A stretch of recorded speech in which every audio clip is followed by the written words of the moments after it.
From the Flint Hills Writing Project, this is The Suggestion Box, where teachers get ideas. I'm your host, Andrea Marshbank. Today I have here with me Ben Honeycutt and Natalie... Oh, I'm getting nervous. Natalie, how do we pronounce your last name? Chabot. Chabot. Natalie Chabot. I've known Natalie for quite a while. Please don't get that wrong. Her last name has a silent T, and those intimidate me very personally. So I'll let Ben and Natalie introduce themselves just right off the bat so that we can get a sense of the kind of time we're going to have here today. So go ahead. Well, I am Natalie Chabot with the silent T, and I teach French, and I'm also the Director of Foreign Language Outreach for the Open World Cause. And I'm Ben Honeycutt with the hard T's, and I am a social studies teacher at Woodland Park Middle School, as well as the Executive Director of the Open World Cause. Fantastic. And we should also include, just for like some color, so our viewers know, they are also engaged to be married, and this is important, because we have a lot of married couples that teach together that come on this show. So welcome to the Hall of Married Couples on the Suggestion Box. Thank you. You're not married yet. But it's an honor. Maybe by the time it gets released. Maybe. We'll see. Okay, so we're here to talk about the Open World Cause, which really has an interesting backstory. And I think that the story is kind of a good word to use to describe the Open World Cause, because this has such a dynamic story. I've heard Ben talk about it on multiple occasions. And so I just want to prompt the both of you, like, what is the Open World Cause? And maybe, you know, what's the timeline? What are the high points? What are things that made you keep going? So I too have heard Ben talk about it on multiple occasions, and we've been really trying to think of the most concise way to phrase it, just because it is a story and a process, the whole nonprofit is. But kind of when we break it down, the best way to put it is that the Open World Cause is a nonprofit organization that was started originally by Ben when he was in high school. And the mission of this organization is to provide educational opportunities for kids around the world that would otherwise not have access to an education. And some of our more recent focuses have been how to curricularize those efforts so that we can use them like in K through 12 schools here as well as abroad, and get classrooms connected with each other. We've done a lot of work with it's KUCSS, Kansas, University of Kansas. Council for the Social Studies. Council for the Social Studies, as well as we actually also have a lesson that we published on the Microsoft Educators website. Neat. So you took this process that was not something that you used in your own classroom, and now you've made it so that people can. Yeah. So Ben actually, at least for the Microsoft, I'm trying to think of the word, the Microsoft lesson plan that we have. It was Ben's original idea, and he always has really big ideas. And Ben's strength is coming up with these huge ideas, and my strength is kind of narrowing down the focus so that it can be like scaled down. Yeah, and she's putting it nicely. I basically had 7 pages of notes and circles and shapes, and she was able to make that into a beautiful half-page lesson plan that I think normal human beings could understand and then start utilizing in the classroom. With rubric. And Natalie has a real gift because I think she was able to kind of tell the story and the mission of Open World, and this is something I've been a part of for 8 years, and I still struggle to kind of put it into a single sentence. But I think some of what we're working on now is that this is an effort that I started as a high school senior.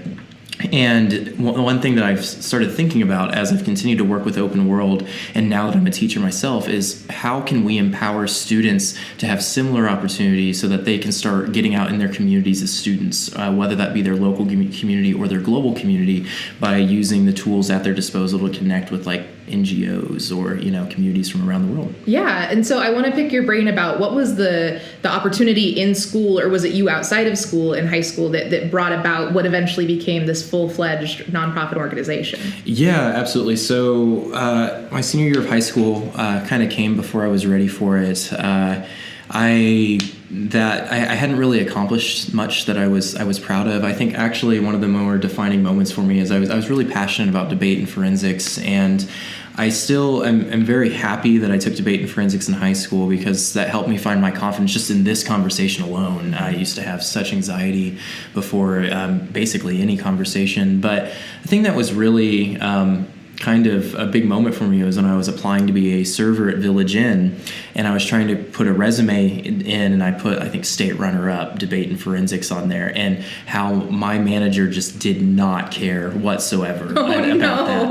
And yeah, and I don't know, it was a big moment. I got the job at Village Inn, and I'm so thankful that I did, because I learned so much in that time. But it was kind of eye-opening for me, and it made me really think about like what I had accomplished, what I wanted to accomplish. And so I walked in to my senior year of high school, and when I got to the assembly, and I had arrived to school 30 minutes late, so I wasn't off to a great start on my senior year, but when I walked in, the moment I walked in, I'll remember this forever, the senior English teacher challenged the entire class to create a legacy that could be passed down and left behind for other students. And that challenge truly resonated with me. And I had been familiar with a teacher named Govinda Panthy, who was in Bhaktapur, Nepal.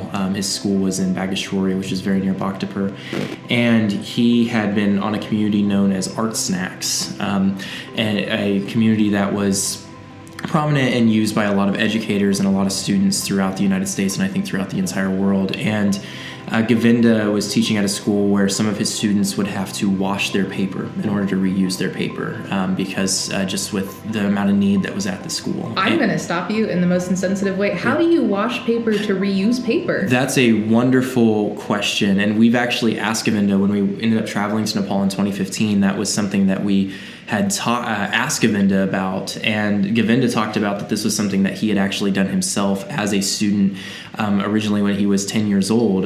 To even go to school, Govinda at 10 years old would make baskets and then sell the baskets in order to get tuition money. And so, and we tried to ask this in multiple ways, but we could never quite get a clear process for how the paper itself was washed. But that description has always stuck with me, because the fact that I still sit here today after working with Govinda for 8 years, and I can't even fathom how something like that is done, I think truly illustrates the amount of need that was at that school. And that was something. So when we reached out to Govinda had asked, he said that he had a dream to bring the world to his students. And so as high schoolers, we had the idea to bring 2 laptops and internet access to the school. We ended up using social media. First time I ever started caring about what I posted on Facebook, actually cleaned up my Facebook and my Twitter. Just had a lot of complaints about the Chiefs that dated way back that I had to clean up. And ended up doing a social media campaign. We raised about $5,700 and brought 2 laptops, internet access, and a new library at the school, just with books at the school. And that was really cool. At the time, I was still stuck kind of in that August to May mindset. I really didn't envision bringing it to college, but June of that year, monsoon season was particularly rough that year in Nepal, and 2 of their classrooms got wiped out. Just the walls had collapsed. And I sat down with Connor Jansen, the co-founder of Open World, and the conclusion that we came to was like, laptops are cool and everything, but how cool are laptops if these kids don't have a school to go to? Yeah. And so that was the initial spark that allowed us to start a student organization on campus, which eventually led to a nonprofit. And 8 years later, we've helped fund the construction of 2 schools, one in the Narayanpur community in Dong, Nepal, and the other in the Kamili community in Kenya.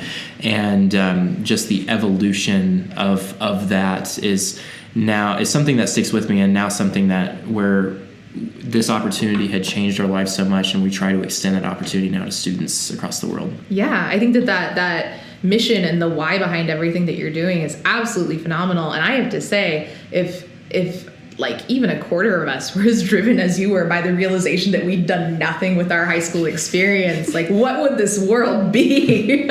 Yeah, no, I can't.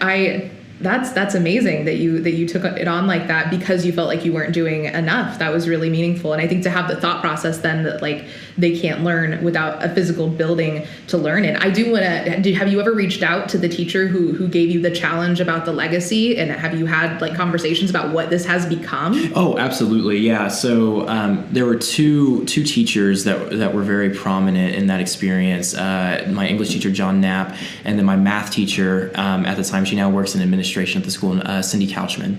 And they both were instrumental in not only kind of giving me that inspiration to try to do like start a legacy project, but also with kind of encouraging me to keep going. Because there were several times during my senior year where, I was really bummed because I failed a math test. And so I was thinking, do I need to stop open world? Do I need to? And something that was kind of amazing was that, I was never gifted in math. I was never strong in mathematics. And I remember one time I just kind of came to Mrs. Couchman and I was just overwhelmed because it was a college math class. I wasn't going to get college credit.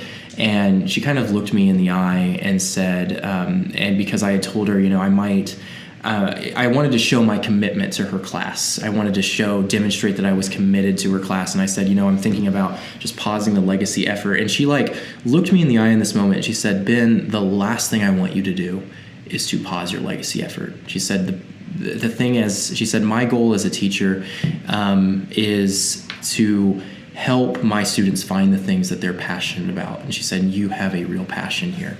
And she said, don't worry, we are going to figure out the way to get you through this class. And I stayed after school every day. She helped me get that grade up to a C. It's the proudest C I have ever earned in my entire life. But I still feel incredibly thankful and indebted to her for all the work that she did. And also at that time, it was just a really critical time in our fundraising too, keeping me focused on something that has really come to define my life. Yeah, what a powerful moment of teaching that doesn't happen, in front of the classroom. That's amazing. I'm a little at a loss for words. How do you follow that story up? So you both traveled to various countries to help establish your nonprofit and help give them like opportunities for education they otherwise would not have. Have you received any feedback from the adults you worked with, from the kids you worked with, from individuals that is like positive, that makes you feel like compelled to keep going? Do you have any really neat success stories? So I have one that's kind of cute, I guess. So when we went to Kenya last summer, that's when Ben actually proposed to me. And there are tons of pictures of me wearing this Goodwill hat that I bought for like $1.50. It's a fine hat, people. Don't listen to her. It's actually really pretty. But when I bought it, it didn't really mean anything to me because I was like, I'm just doing this because I wear glasses and I don't have prescription sunglasses and I want to keep the sun out of my eyes. And that was the whole reason I had this hat. And also I'm going to burn because I'm on the equator. So that was the whole reason I had this hat. And when Ben proposed to me, I was wearing the hat, and I ended up building really strong connections with the students. And one of the things that we did was, when we left Kenya, we actually had to go for a family matter to Canada, which is where my family's from. And so there were quite a few things that we decided just to leave with the community. So like clothing that we weren't going to wear. So like I had bought like some skirts and some other things that, because the community, it was more appropriate for us to wear skirts when we were in the community as opposed to like shorts or pants. Mm-hmm. And so I was never going to really wear those again back in the United States. So I left those for some of the women in the community. And one of the things I did was actually leave my hat because I couldn't really fit it into my suitcase because we had to condense the suitcases. And I was like, oh, well, it's not that big of a deal.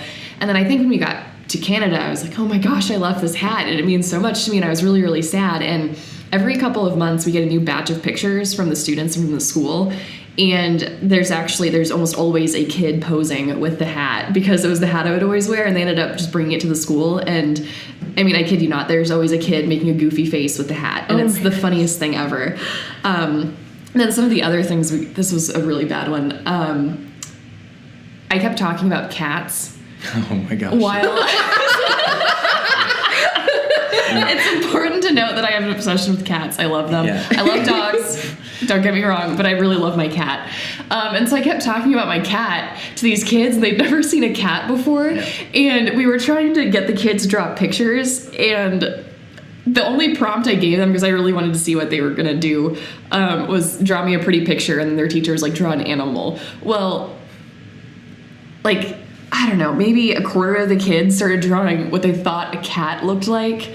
And the pictures are amazing. Yes. Oh my goodness. And so we have all of these things, and like occasionally we'll Skype in with the classroom still, and we've kept in contact with the teachers. The teachers have changed since we were there, but the administrator we talk to fairly frequently, and yeah.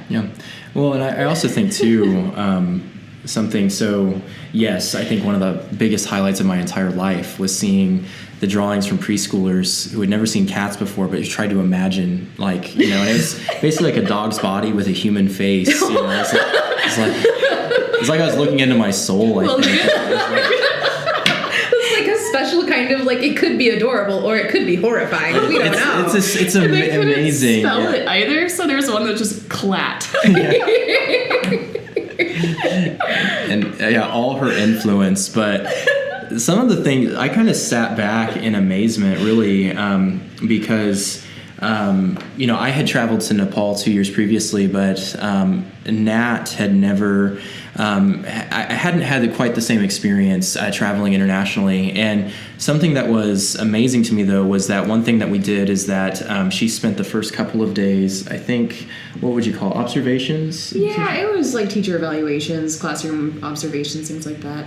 My job the first couple of days was to observe things like if teachers have gender bias, if teachers are allowing adequate response time, how the kids are seated in the classroom. Are there certain kids that are standing? A lot of it, because I don't remember if it was in that community specifically, but I know that in a lot of like developing countries there is gender bias where like teachers will call more on the male students than they will the female students, and so the first 2 or 3 days, I have a notebook and it's just like tallying how many times they call on certain students. Are they calling on students on the left side of the room or on the right side of the room? And like, so I've got like extensive notes of like, this is the classroom mapped out and this is how many times these students were called on. And so I was really, really, really pleased with how that turned out, because the results showed that like the teachers were very good about talking or calling on a variety of students and trying to get engagement.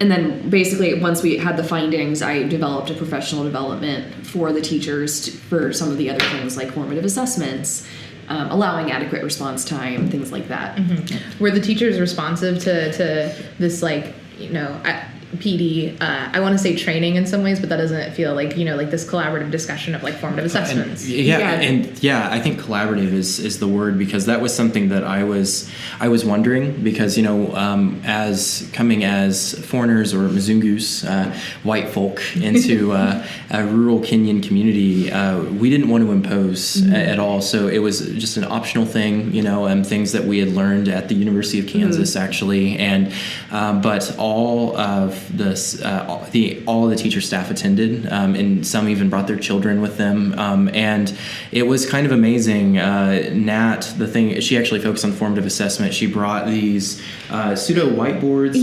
So the whiteboards, little mini whiteboards themselves, are really clunky to bring in a suitcase, and so I can't remember where I'd seen this before, but basically what we did was we had like sheet protectors with white pieces of paper on the inside, and that creates a really cheap whiteboard. And so in my foreign language classes, I do a lot of whiteboard practice, and so I'll say something and then like the kids will have to, like, if I say a word in a language, they'll like draw the picture, or they'll do different things. Or if I give them a math problem, or if I were a math teacher, I gave a math problem, they would write the answer on it. And it's a really quick way, because the kids will hold up the boards, and it's a really quick way just to scan across the entire room, figure out which kids are getting it, which ones aren't. You do several of those, and you can kind of see patterns really, really fast. And that was something that those teachers had never really heard of, and mostly that's because of the school supplies that the students had. They usually had like one notebook, and they had to be really careful, but to not waste paper, not waste certain things. And so like if a kid wasn't using the paper adequately, the teacher, they'd like reprimand the student, because the family couldn't really afford to buy more paper, and the kid's not using all of the paper. And so they had to be really careful with that. And because they were using paper, And the way that the rooms were set up, the rooms were really small, and it was really hard to move around. Like, the teachers were basically stuck at the very front of the room. And so they couldn't, like, individually check to see students' progress until the end of the lesson. And then by that point, like, the next day, they're moving on regardless. And so if there was a kid who didn't get that lesson, they weren't able to use that as a building block for the next day because they were lost on the previous lesson, and they didn't realize it until the very end of the lesson. Right. And so I was trying to use the whiteboards as a way to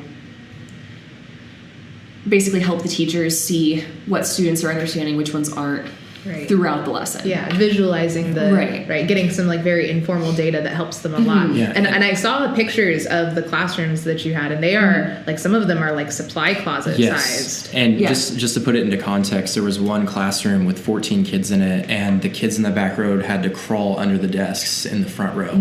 And so, and I think her and I both had a similar experience on one day. When we came to the school, one of the teachers just put chalk in our hands and said, "Teach," and which that was one of the most amazing experiences in my life. But I was truly thankful for it because it allowed me to truly understand the work that these teachers had to do to conduct class every day, and realizing that you can't step to the back of the room to see if these students in the back row are understanding these concepts. And so with Nat, when she introduced, when she introduced the idea of formative assessment, introduced the idea of using these pseudo whiteboards, it was really amazing, because when we came over the next 2 days, and something that we've also seen through video conferencing, is we see the page protectors in front of the desk. We saw the teachers and the students using the page protectors for each of their lessons the last 2 days, and we've also seen that when we've Skyped in, we've seen the page protectors on the desks, and that's been a pretty amazing thing to see. And the teachers' response to it was amazing, and they were able to, I think, to take this idea and truly run with it as well, because something that was cool that we saw was that they would often have students come up and lead by example. So students would answer the problems themselves. And something that I saw on the last day is that they would, at the end of the lesson, they would have the students who they knew understood it help other kids look over like what they had written on the whiteboard. So maybe if a student didn't quite get it, other students would kind of run to it, which was something that I just observed on the last day, and it was kind of amazing to see that happen, and to see some of those ideas already evolve, and see these teachers sort of take it and run with it. It's awesome. The ownership really switched over very quickly. Yeah. And I think that's always like the goal of professional development, right? Is that it's something that the teachers in the room want as well, right? It's that like back and forth rather than like, sage on the stage implementing. So that's, come do PD at my school. Like, Well, I think a huge part of it too was that, I think the teachers wanted to do things like this. They just didn't have the physical materials with them in order to be able to do that. Yeah. And so once they had a tool where they were able to check student progress or monitor student progress throughout a lesson, they were all over it, because they knew how beneficial it was for them and how beneficial it was for the students. And it was just a really exciting time. I was nervous going into it just because I think I just finished my first year of teaching when I went in. And so I was kind of nervous about being like an uppity first year teacher.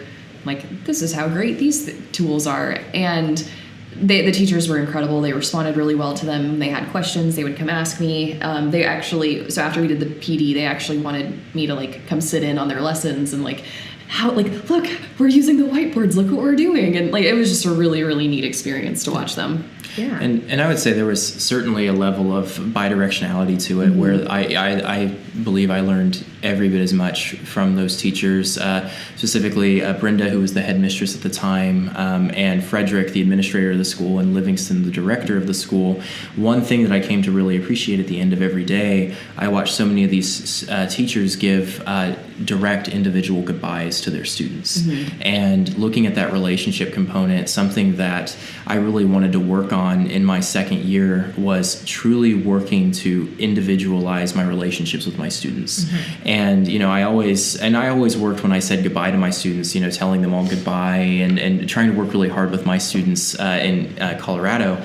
But watching that sort of the way something that we came to appreciate was that in Kenya, and as well as a lot of the countries that we studied in East Africa, we came to appreciate this, how important goodbye speeches were. And so something I worked to do this year before every break and before, before like Thanksgiving break, Christmas break, spring break, and summer break, I would have an individual goodbye prepared to each of my students. And I can't express just how beneficial and how valuable that was for me this year, building relationships with my students. And I credit that all to the teachers that I learned from in Kenya, the educators I learned from in Kenya last year. And the thing I'll add to that too is they were amazing with they had break times where the students would go play and the teachers would play with them, and you could tell the teachers just had an incredible relationship with the students. They would engage in fun for fun's sake, as opposed to and it's really important as teachers to use that time to plan out and do certain things, but they would take a break throughout the day as well, just to play with the students and have fun with them and get to know them on a personal level. Yeah. And we watched them. We also got to join in, but we played Duck Duck Goose. We played soccer on the field. We did all of these really cool things, and it really helped us build relationships with those students, and you could tell that the teachers meant so much to those kids.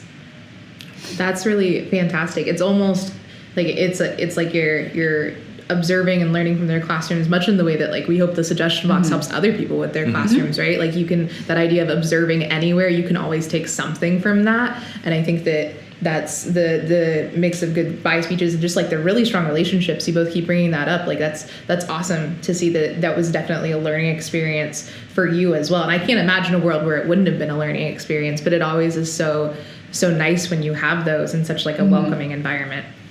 And one thing too, now I just thought of this, one thing that we're wanting to work up towards is working towards a monthly digital PD, professional development, where we can Skype in with the teachers, both at HIP Africa in Kenya and the Trika School in Nepal, and also strive for that bidirectionality, because it's, I can't talk about how much I've learned as a teacher, how much I've learned about the teacher that I want to be, that I'm striving to be in the classroom. But then also whenever we can talk about things like formative assessment, or whenever we can talk about how to implement technology in the classroom, and thankfully there are now, as of last week, 14 iPads at HIP Africa, and we're working we're doing everything we can to make sure to make sure that those iPads have direct educational value. I think it's easy to get caught up sometimes in numbers, saying, well, this school has a certain amount of laptops. This school is part of the next generation. I think it's so easy, and schools in the U.S. get caught up in this all the time, where they look at the supplies over the learning that's happening in the classroom, I think. And so we're very thankful to be associated with Professor Goley, Jeremy Goley, and Beth Goley, who just traveled to Kenya and delivered 8 iPads to the school. And we're all very excited about the potential of getting teachers together from all around the world who can discuss these ideas, and who can maybe take part in learning opportunities, but also hopefully eventually get their students together to take part in these projects. So. Yeah, I think that's that ongoing sort of back and forth professional development for both sides of the coin, as it were, is really inspiring. I think that there are maybe I know that we're more aware as nonprofits and as international organizations overall than we used to be about this idea of going in to help people with a sort of condescending attitude. And so it is absolutely inspiring to hear how both of you have built this program that is made to meet the needs that are presented by people who are extremely, extremely capable, but have so limited resources that it's almost hard for us to fathom, right? With the washing of the paper and this idea that whiteboards, which are so commonplace. The crazy thing too is the chalkboards that they had in the classrooms, because they don't have whiteboards in their normal classrooms. The chalkboards weren't even traditional chalkboards that we know of. It was black paint on a wall, and half of the chalkboard air quotes, that it was they couldn't even use them because there were holes in the wall, or something had happened and the wall was damaged, and so they couldn't use certain parts of the chalkboard. And so these things that we take for granted, the kids didn't even have access to. And so once we were able to like give the kids kind of a leg up. Like we just saw the learning explode.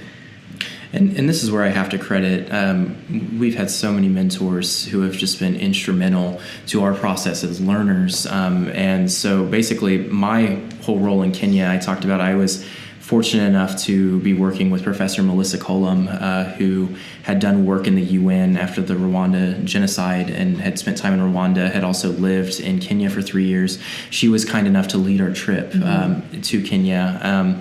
And basically, I was her scribe. I took notes. She would conduct interviews with community members. And what we were doing in Kenya was we were just conducting a full evaluation of the school. The school was facing closure because Kenya had changed its zoning standards.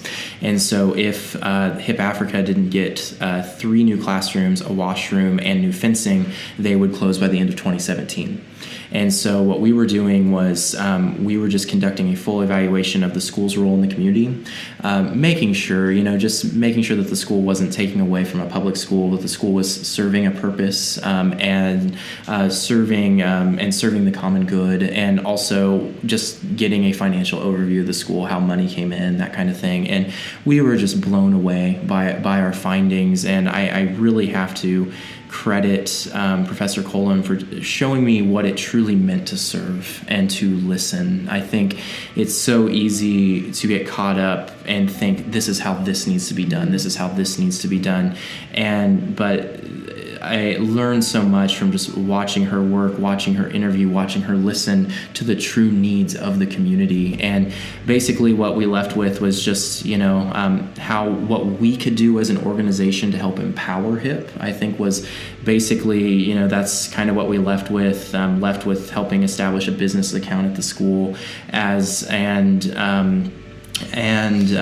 also what we could do as an organization to basically help HIP's teachers give the best education possible to their students, and with that a real mission to do a financial campaign to help get the classrooms, the washroom, and the fencing the school needed. Which I'm very proud to say, as of last week, the 3 new classrooms just had their grand opening to the community. So congratulations! Yeah, thank you. That's amazing. That's so.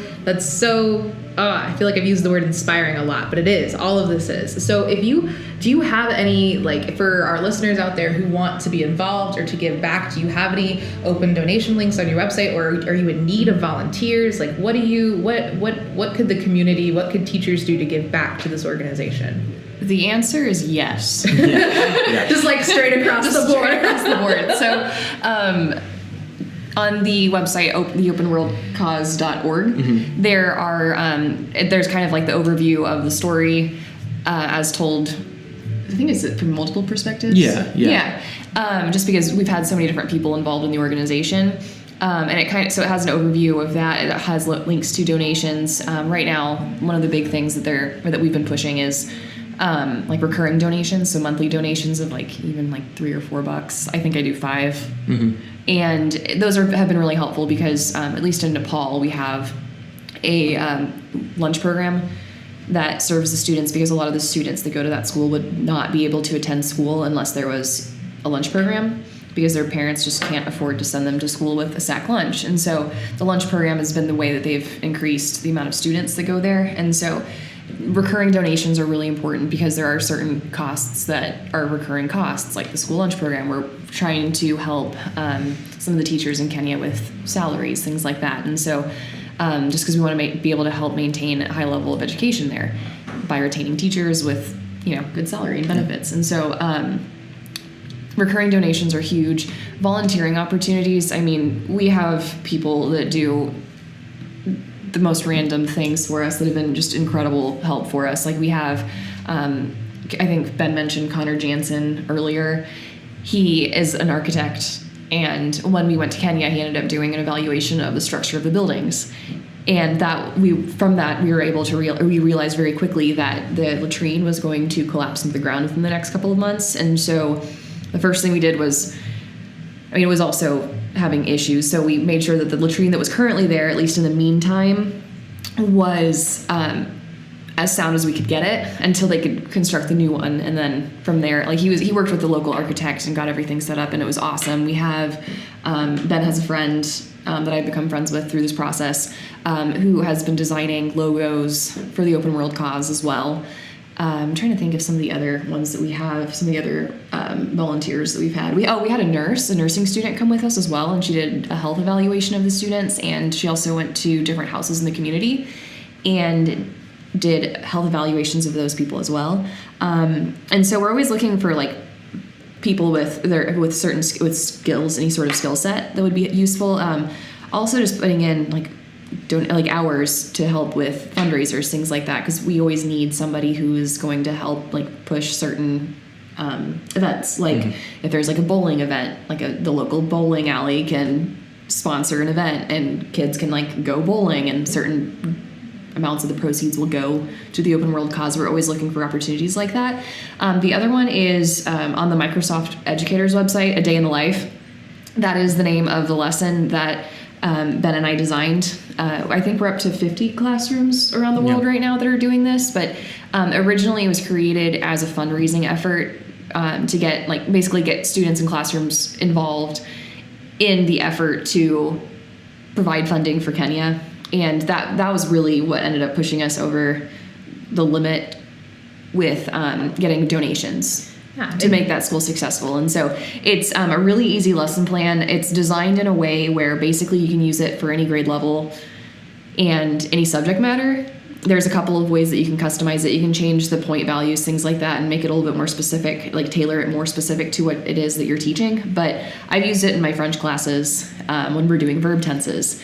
Ben used it in his technology classes. We know some people who've used it in social studies. There's a lot of different opportunities that you can use this lesson plan for. Yeah, and I think the beauty of this lesson plan is that Natalie's lesson plan and rubric, they're designed, it is such a simplistic rubric that it allows any student and really almost any K-12 class to get involved. But once that door is open, you never know where the students are going to go, because the basic idea of the lesson plan is that students, it can be like a student in rural Kansas takes 8 pictures of what an average day in their life looks like, and then they get partnered with a classroom in Kenya where a student also takes 8 pictures of what their daily life looks like.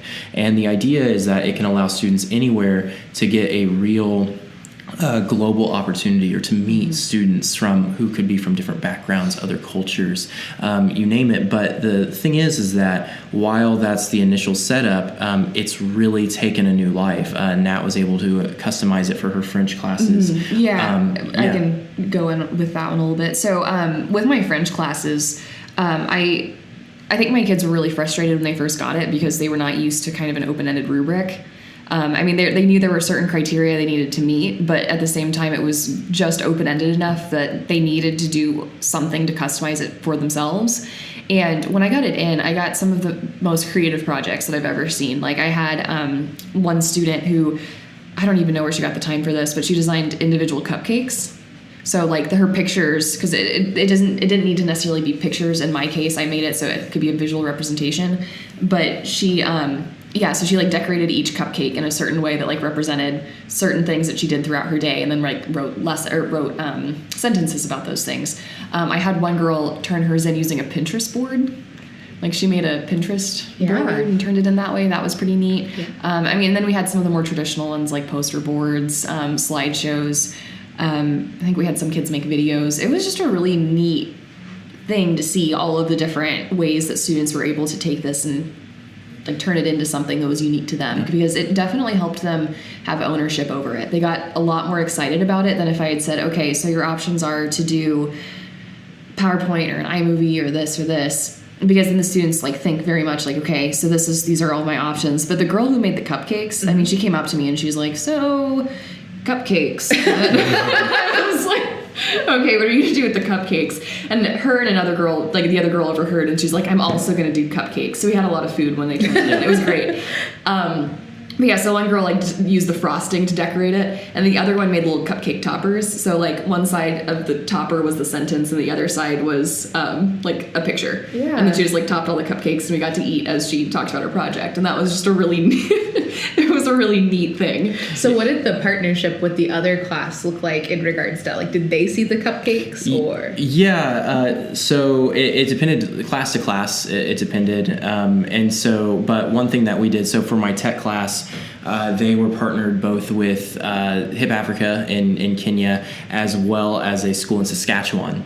And what they did is they ended up creating videos where they shared video diaries. And my students got so creative with it. One student had a Bear Grylls voice, like during the lunch like rush in the hallway jam, and was talking, and it was like totally something. And then it was cool because like the moment that got sent to the students in Saskatchewan, it was like they had to create something similar. And so they all it was October, but it was -5 degrees in Saskatchewan. Oh my. And so the kids in Saskatchewan had so much fun with it. And how we normally would start the partnerships is it starts with a mystery Skype, and then after the mystery Skype we kind of just run from there. And the whole story of it, so I would encourage teachers to reach out. It can be to us via email, Facebook, the Open World Cause Facebook page, because not only do we have the Day in the Life lesson plan, but I also have the Legacy Project, Digital Legacy Project lesson plan, where I encourage students to just get involved somehow in the community or get involved. And that's something that very fortunately the University of Kansas, the Council for the Social Studies, they're working to provide an entire curriculum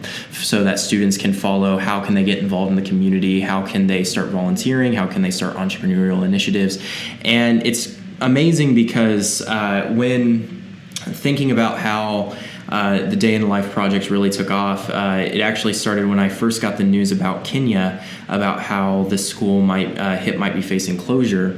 I was just starting a digital legacy project in my classroom, and when I was a student, I was a senior in high school, and now I had sixth graders, and I really wasn't sure how sixth graders were going to respond to this challenge, but I thought I would throw it out there, and two of my students immediately wanted to get involved, and they started a campaign called Kenya Help.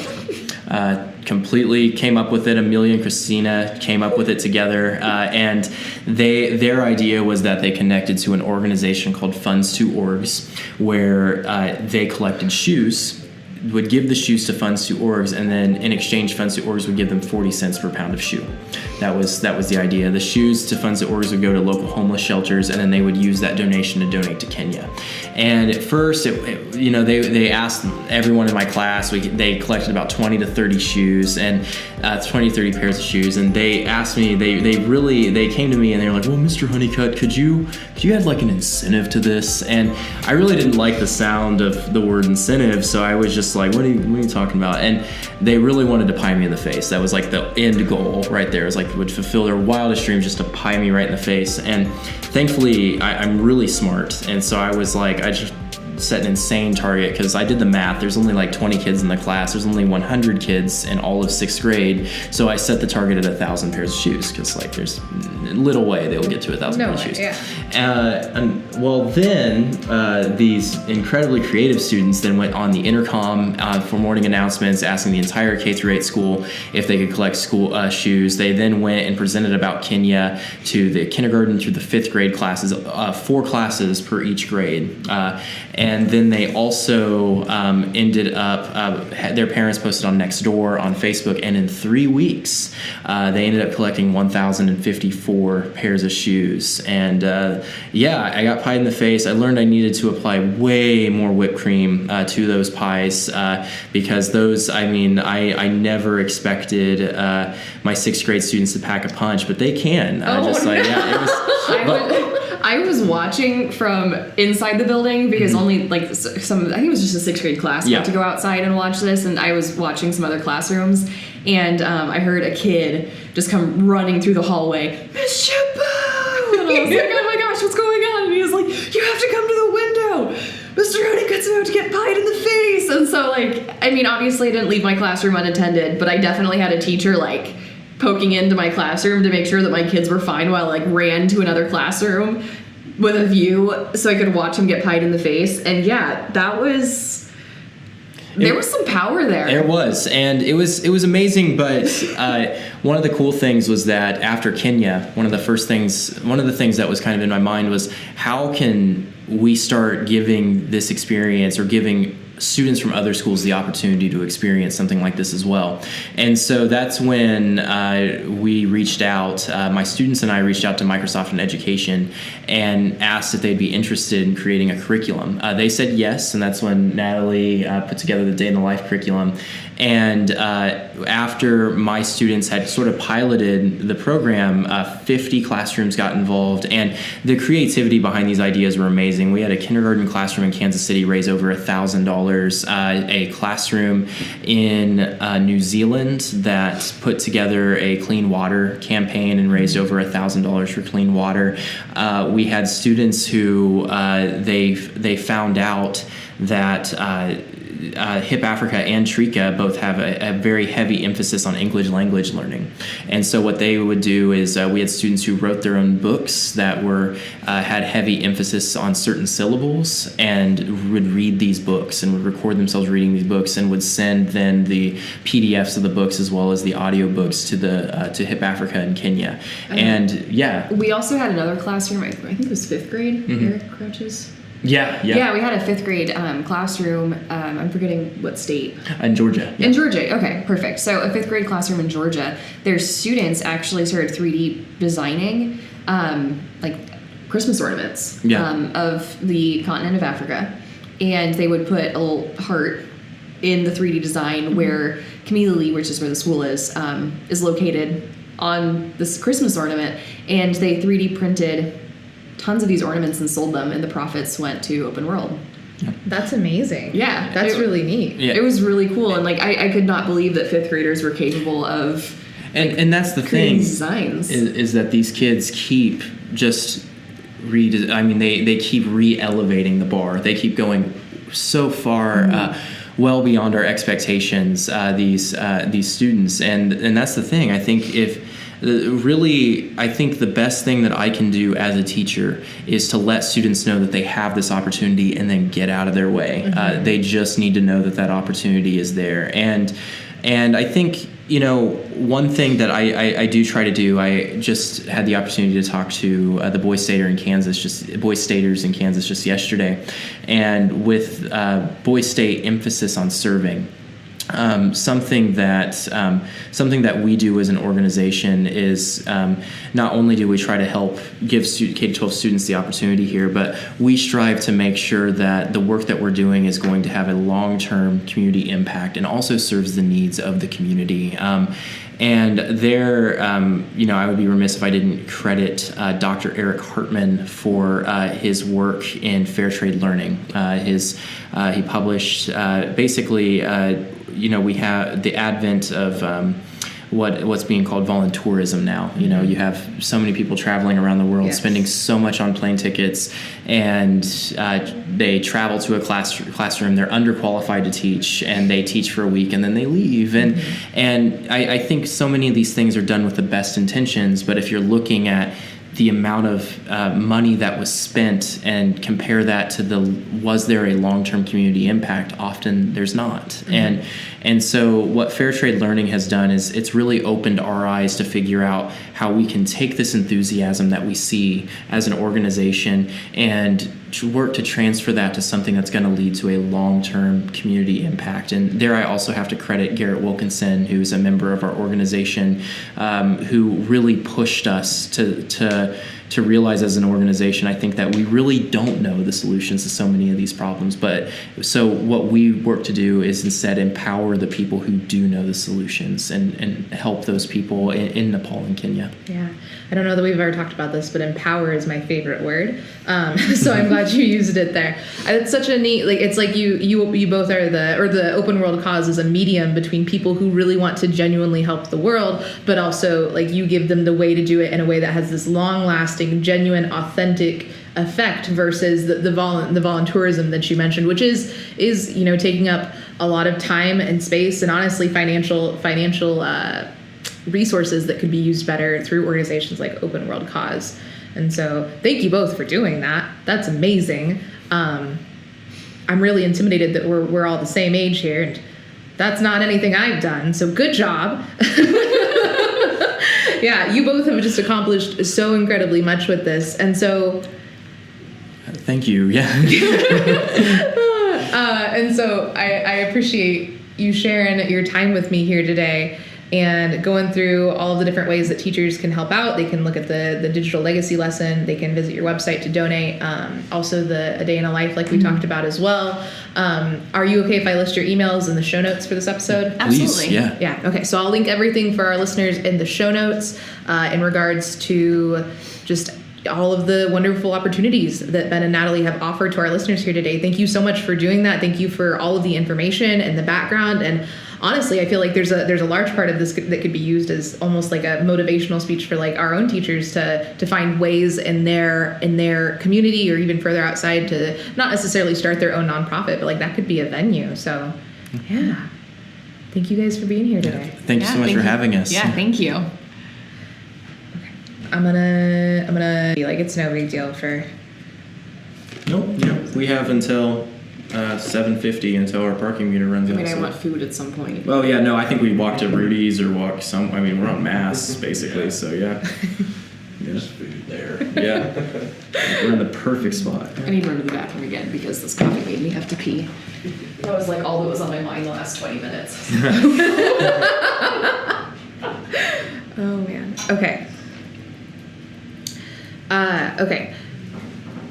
Sorry, I gotta find it real quick. Thank you so much to all of our listeners for chiming in today. If you love the suggestion box, support the show by leaving a review on iTunes or Apple Podcasts. It helps us so much when you do that. Also, subscribe. We're available on Google Play and YouTube and almost anywhere when you get podcasts. Share it on social media. Just search the Suggestion Box Podcast. We're on Facebook, Instagram, Twitter. Our website is the suggestionboxpodcast.com, and our email is the suggestionboxpodcast@gmail.com. Natalie and Ben did a fantastic job today, and I just want to make sure that all of you are aware that they do go around and do professional development opportunities based on all of the things that they talked about today to really get your admin and your teachers excited about what they're doing, this genuine, authentic opportunity for real help in the real world. So if you're interested in that, please check out the show notes, and there will be all of their information linked below. Primarily, they are in the Midwest area, Colorado and Kansas, but I'm sure if you sent them an email, they could have an active conversation about different opportunities, and they are just the absolute best, and you should really take them up on their offer of doing professional development at your school. I think that there is so much to be gained and so much to be learned from that. So please check out the show notes, contact them, follow them on social media, make sure to go to openworldcause.org and check out all the different opportunities and their Microsoft lesson through A Day in a Life, as well as the Legacy Project.